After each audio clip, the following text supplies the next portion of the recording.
Okay, so in this section, we're going to talk about noise versus signal. Now, a neural net's job is to look for correlation, and neural nets can be very, very good at that. However, once again, this talk is about framing the problem so that the neural nets have the most advantage and can train and understand the most complicated patterns as easily as possible. Um, and so what we saw in our last section is that wow, this thing really wasn't training very quickly. It seems like there's a lot more signal in this sentiment data set. Excellent versus terrible versus moving versus what we can some of these other words that were really positive or negative. Like it just seems like if I as a human was looking at this text, I could predict better than 60% accuracy using just the words. Um, so what we want to do is go back to but before we start getting fancy with crazy regularization or fancy things in the neural net, we want to go back to the data. The data is where all of the gold is. Like the neural net is just the backhoe that we're going to dig all of the gold out of the ground with. But if we're not finding much gold, especially in the beginning, it's probably not a problem with our backhoe. It's probably a problem with where we're digging, with the dirt that we're choosing and how we're manipulating it. And so what I want to talk about here is noise versus signal, because that's the whole game. The whole game is saying we have a ton of data, we know there's a pattern in here, we want the neural net to be able to find it. Now earlier, by kind of sheer luck, when we created this update input layer, I saw an 18 here. And at the time it kind of checked off my mind like, wow, that's really high. Consider for me what it's like if there was an 18 right here, right? So what this is, this forward propagation, it's a weighted sum. So there's 4 weights coming out of this input layer, right? 1 gets multiplied times 4, 1 gets multiplied times these 4, and then those 2 vectors are summed here. So it's a weighted sum. Well, it's actually a weighted sum of weighted sums, but whatever. This vector is characteristic of horrible. So when I say vector, I mean the list of weights. So this weight, this weight, this weight, and this weight have a certain impact on these 4 nodes. And it's funny, they kind of interpret each other, right? So how high this number is affects how dominantly these weights control this hidden layer, and these weights control how dominantly this input affects this hidden layer. So they're multiplied by each other, and it's an associative thing, so that they both kind of interplay with each other in that way. However, if this is multiplied by 18 and this is multiplied by 1, this is going to be the dominant word. This vector is basically going to be exactly the same as these 4 weights for horrible multiplied by 18, like as a percentage of the amount of energy that's in these nodes. It's going to be mostly this word. And so I was looking at this, I was going, okay, which one is being weighted by 18? Well, if we look at word to index, vocab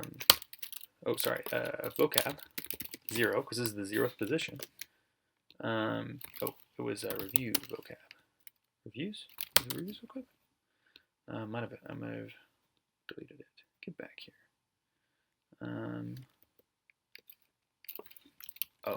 List vocab. Okay, so this is it. So it's nothing. So when I tokenize it, one of the words is a nothing word. I look in here and I go, well, there's 18 of them. One of them is probably fine. The neural net can sort that out, but it's seeing mostly nothing in this vector, and then word over here, very softly, right? And I look at kind of the rest of things. So let's see, reviews.split space. Reviews 0.split space. Look at the first review. Okay. Empty. Look at that, empty. So at first I'm thinking, okay, maybe a tokenization error, but then there's also a bunch of periods in here. So period happens a bunch. I wonder what the distribution is. So, single review counter equals counter, right? So for word in reviews 0.split review counter word plus equals 1. So once again, using these counters, I love these counters. Review counter, most common, show me. Wow, look at that. Look at that. The dominant words, these have nothing to do with sentiment. So, there's going to be, some sentiment words down here, but, insightful, okay, it's right there. But when you look at this, most of this review are completely irrelevant filler words like the, to, I, is, of, a. And this weighting is is causing it to have a dominant effect in the hidden layer. And the hidden layer is all that the output layer gets to use to try to make a prediction. So if this hidden layer doesn't have rich information, the output layer is going to struggle. So now I'm sitting here going, okay, wait, we decided to do counts earlier. Maybe counts was a bad idea because the counts doesn't highlight the signal.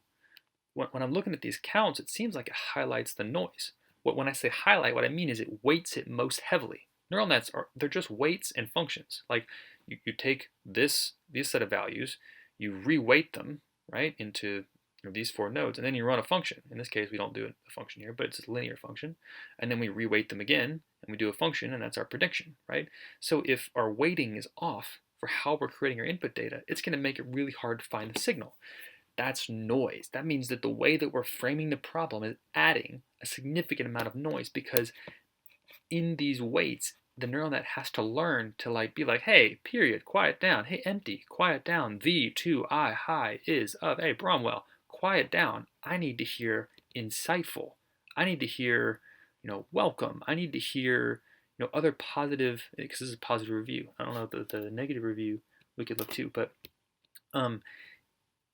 this neural net is trying to quiet down all the words that aren't relevant and listen more attentively to the words that are relevant, but we're not helping it by causing the weight to be the things that are most frequent. And so I think that we should try eliminating this. So in project 4, I think we're going to try that. So let me go ahead and describe what that's going to be. So we're going to grab the code that we had for project 3, right? So we're going to go down to project 4. We're going to say, okay, project 4, reducing noise in our input data, right? And we're going to take this network and we're going to say, okay, how can we modify this network so that we don't weight it by these counts anymore? Well, if we don't weight it by these counts anymore, then that means that this would always be a 1 or a 0. So at this point, we're changing it so that it's just a representation of the vocabulary in general. If we did that should work actually, because then, okay, so the period and the the and the to and I would still be in here. The neural net has to decide which words are most important, but it doesn't have to say, okay, period times 27. So 27 times the weights for period going into the hidden layer. Like, that's a lot of signal to push back down. Whereas if we just say ones and zeros and do a binary representation, that should be a lot less noisy and a lot easier for the neural net to figure out. Now I think in here that's actually going to be pretty easy to change. And I'll just do the project right here. So it's in our update input layer. Before we were incrementing it. If we just get rid of that, plus we're going to set it to equal 1. So each value in layer 0, we're going to set to equal 1 if that vocabulary term exists. Okay, so let's rebuild that. And then let's grab our training value from up here. We'll do our original one. Then we need our train one too. Copy that and get rid of that. So I have a record. Go down here. Create our network. And this is our based on our new class. And hit train. Oh, look at that. Look at that. It's already to 60% after 2% of progress. This is amazing progress. Look at that. So we eliminated a lot of our noise, right, by getting rid of this weighting. And the neural net was able to find correlations so much faster. Look at that, 70%. And we're only 9% into training. This is what increasing the signal and reducing the noise is all about. It's about making it more obvious for your neural net so that it can get to work at handling the signal and then combining it in interesting ways and looking for more difficult patterns.